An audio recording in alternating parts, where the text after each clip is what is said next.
Hello everyone, this is the Panda photographer from 646studios.com and welcome to the channel and good morning to you all. It is 7:04 a.m. and I spent the last hour researching what TSA requires for us photographers and videographers to do a separate screening of our camera gear.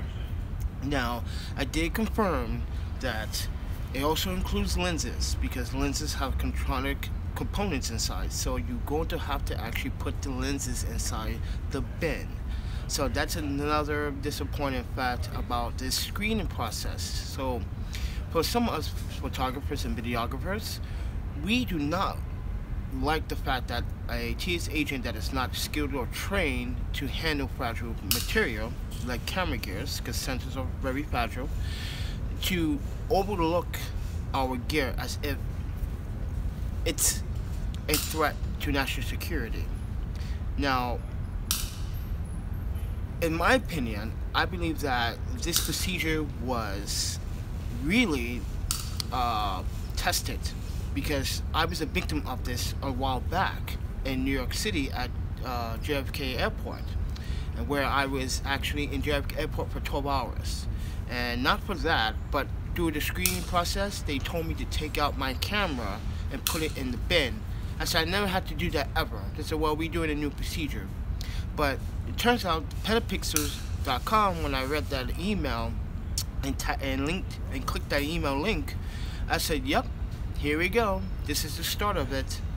They already did 10 airports, and I can name 3 airports right now off the bat. They have been doing this because I've been to all 3 of them: Chicago Airport, JFK, and San Francisco International Airport.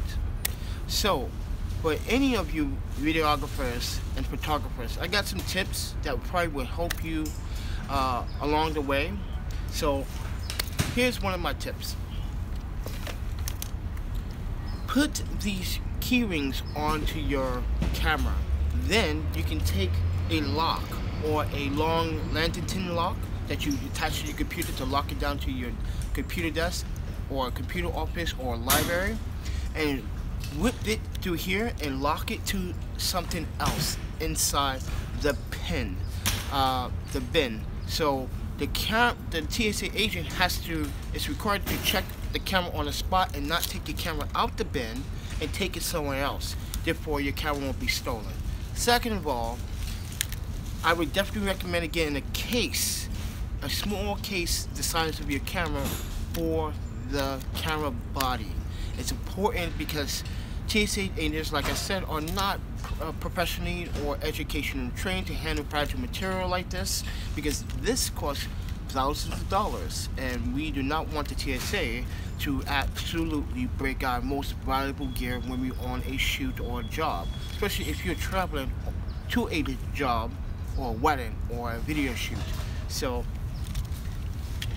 with that said, second tip: cases for your lenses.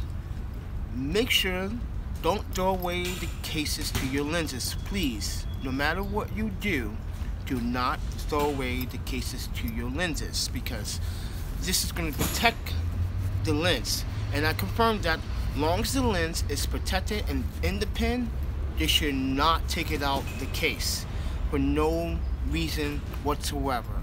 You let them know that my lens is being protected because of damage, because I don't want to break the optic glass. These are very, very expensive. These lenses cost more than a paycheck, just to be honest. So we need to be protecting our gear no matter what we entitled to do. Now, if you are an American citizen, you are entitled to a TSA Pre-Check membership, which costs $85 for, I think it's with 5-year membership. So basically, you go bypass the security check with no shoes, no bag check.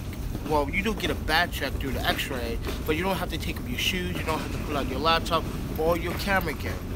But even if you get a TSA Pre-Check membership, always recommend casing up your gear no matter what. Flashes, small portable vintage lenses,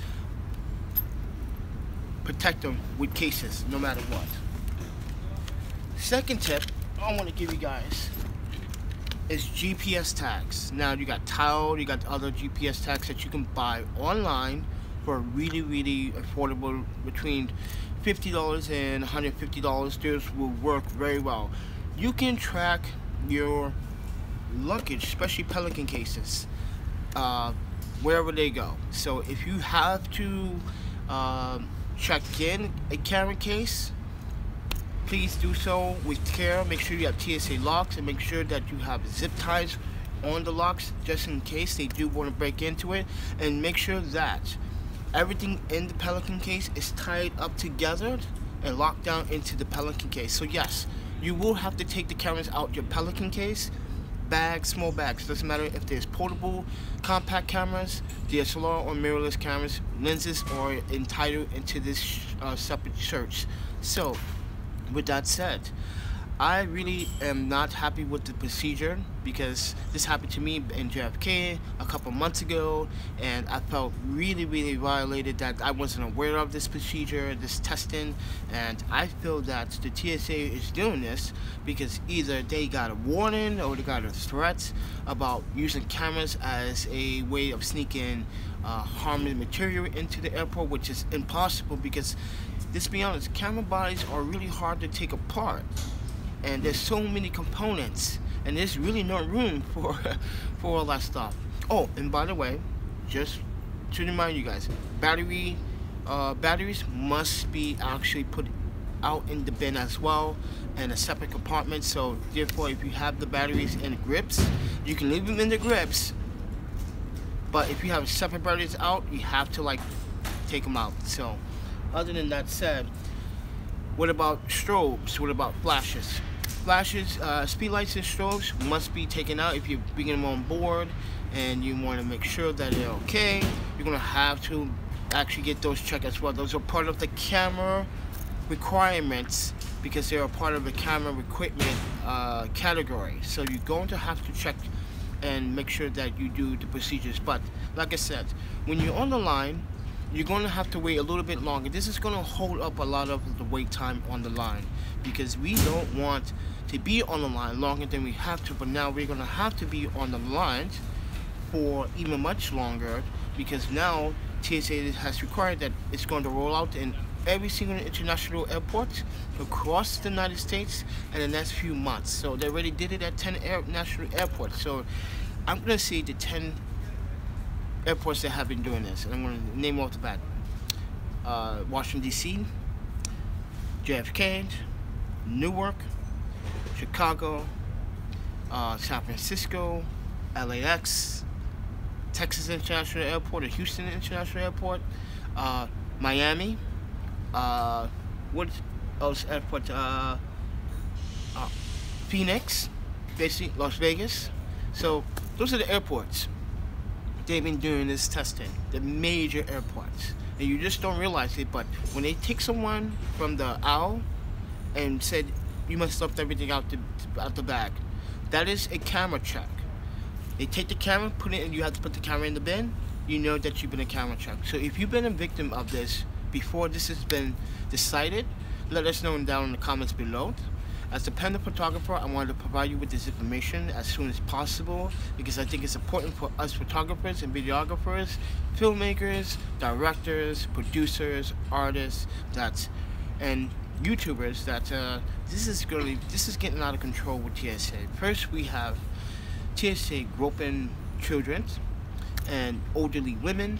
Then you have TSA taking elderly women and men's food, like applesauce, like that's going to be a danger to national security, and throwing away. Taking breast milk from women that breastfeed their children when they're on the flight. So keep their children quiet. You take that from them.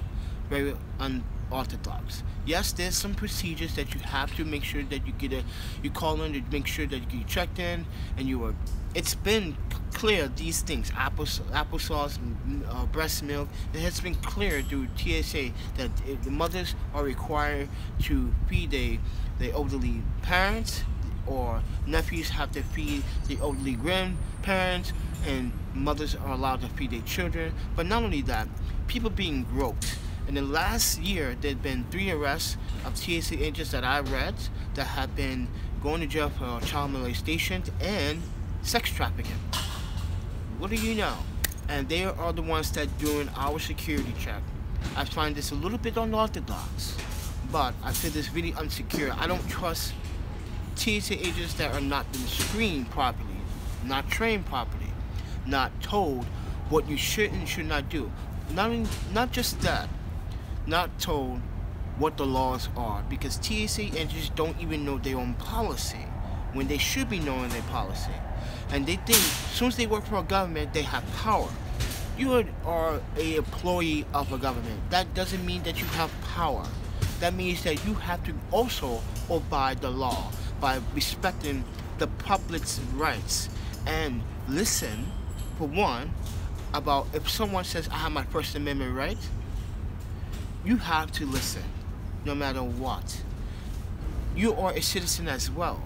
You're no better than the individuals that come through the airport. And by the way, an airport is actually a public space, so you are required to record and document your experiences through airport security. You are entitled in the First Amendment to record as a documentarian, as a journalist, as a news reporter, as a photographer, as a videographer, a filmmaker. You're entitled to record your experience. Now, movie stars and celebrities get special treatment. I see that a lot. Special treatment. They don't get their shit checked. They go right through this. They get checked through security, but sometimes you got some TSA agents that like to mess with some stars. And that is the way it is. So, with that said, protect your lenses, for one. Protect your body gear.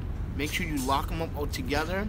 So therefore, you know, and can you open your Pelican case while going through the screening? No. I wish you can. I wish that Pelican could make a case where you can take it off and leave this exposed without them taking it out.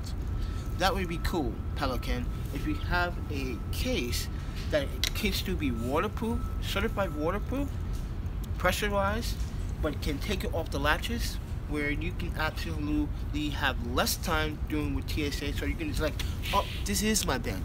You can put the Pelican 1510 case or the Pelican Air inside that bin and be like, here's my bin. I'm not taking it out. Sorry, it's in the bin. And I wish the case that this can come off so I can do that and then put it back on, attach it back on. That would be pretty cool, Pelican. But if you want to go through with that idea, let me know. Call me, the Panda Photographer, 646studios.com. Shoot me an email or call me and let me know if you guys want to plan a new project on a new case design like that way. Will it be very efficient for us videographers and photographers? But you hear it first, and I'm going to design it too. But anyways, with that said, guys, this is the Panda Photographer. Good morning, everyone. Hopefully everyone has been aware of this situation, but please be aware to share this content with other folks out there that are photographers and videographers. Post this on all the social media platforms, because a lot of people are wondering, because I read the pictures, I read the comments, does this include lenses? I did the research last night, made some phone calls, and this morning I went through the whole statistics, and yes, lenses are required. All camera gear is required. Camera is in the camera category. It requires all gear. So, unfortunately, that's more wait time. But Panda Photographer, 646studios.com. If this has helped you along the way, please be so kind to make a donation to my PayPal and my website. And it's for $2, $5, $10, $20, $50, $100. But other than that, you can go see my work. You're going to see my latest time-lapse called Nightshade Project. Please go check that out. It's very important that you guys love time-lapse, because I know some of you guys do love time-lapse or do want to learn how to do time-lapse. But other than that, thank you for watching, everyone. This has been an update from the Panda Photographer, and I will see you guys in the next video. Peace.